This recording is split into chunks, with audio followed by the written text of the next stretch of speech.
Ciao, io sono Federico e nel video di oggi parleremo di somma sé.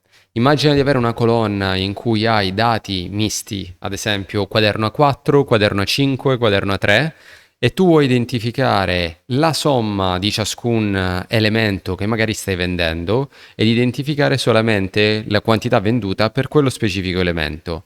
O altrimenti, in questa colonna, sommare tutti i quaderni.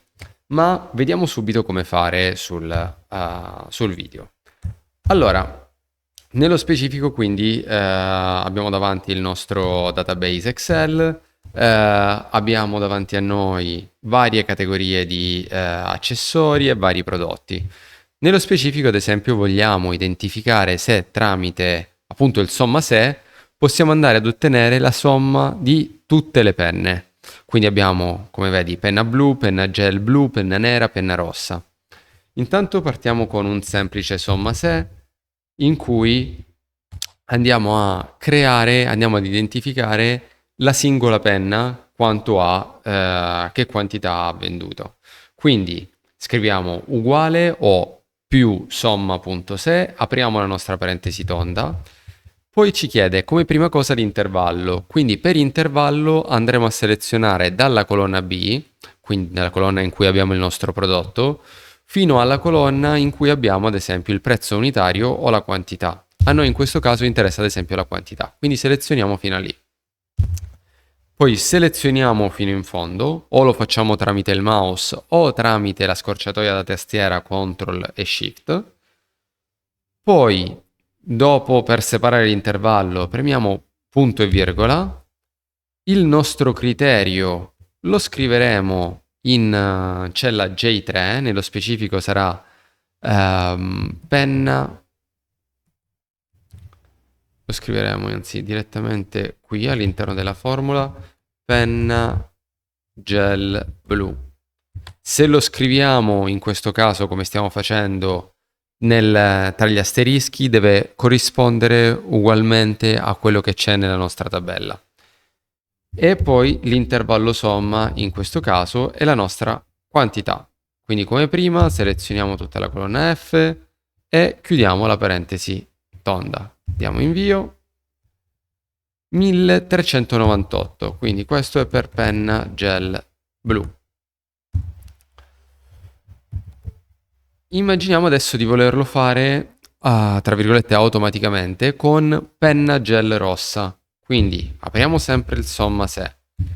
Questo senza scrivere nulla, quindi nella nostra formula, senza scrivere esattamente il valore. Selezioniamo sempre come intervallo dal prodotto fino alla quantità. Il nostro criterio stavolta non lo scriviamo a mano, ma lo facciamo puntare all'interno della stessa tabella. Quindi quello sarà il nostro criterio con la cella B5 e l'intervallo somma in questo caso è la nostra quantità. Chiudiamo la parentesi tonda e diamo invio. Quindi in questo caso abbiamo la nostra penna rossa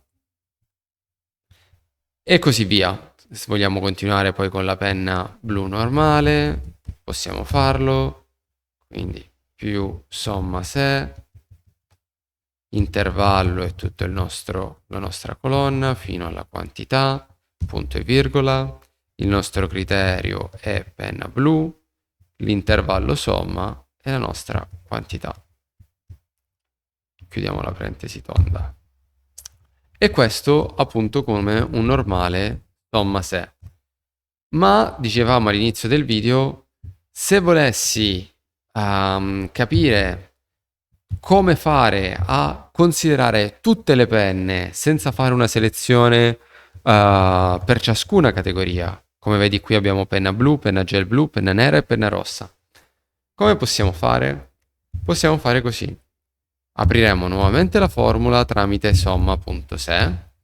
L'intervallo questa volta è sempre tutto quanto. Il criterio però sarà leggermente diverso. Non andiamo a selezionare nulla, ma apriamo i nostri apici e scriviamo dentro penna, semplicemente. E poi mettiamo un asterisco. In questo modo l'asterisco dirà ad Excel di considerare solamente La prima parte è qualsiasi cosa ci sia dopo, va bene, quindi se c'è penna blu, penna nera, penna rossa, considererà indipendentemente da quello che vede dopo come testo, penna come prefisso. E l'intervallo somma è sempre la nostra quantità. Ok, sono uscito dalla formula. L'intervallo somma è sempre la nostra quantità. Quindi selezioniamo la nostra quantità, andiamo su, andiamo da quantità F2 fino in fondo. Chiudiamo la parentesi e da 6138. Quindi questo è il totale penne. Adesso vogliamo fare una prova del 9, quindi facciamo così. Senza continuare a scrivere altri somma se, filtriamo qui per penna blu, penna gel blu, penna nera e penna rossa. Diamo invio. La nostra quantità qui è di 6138, che è esattamente uguale al nostro totale penne. Ecco qui quindi che siamo riusciti tramite il somma se ad identificare una specifica condizione, quindi penna gel blu, così come il totale delle nostre penne vendute. Quindi tramite una sottocategoria, il somma se in questo caso funziona identificando una specifica categoria di prodotti senza la declinazione della tipologia. Se sei interessato ad altri video su Excel, continua a seguirmi e qui troverai altri video consigliati. Grazie mille e al prossimo video. Ciao!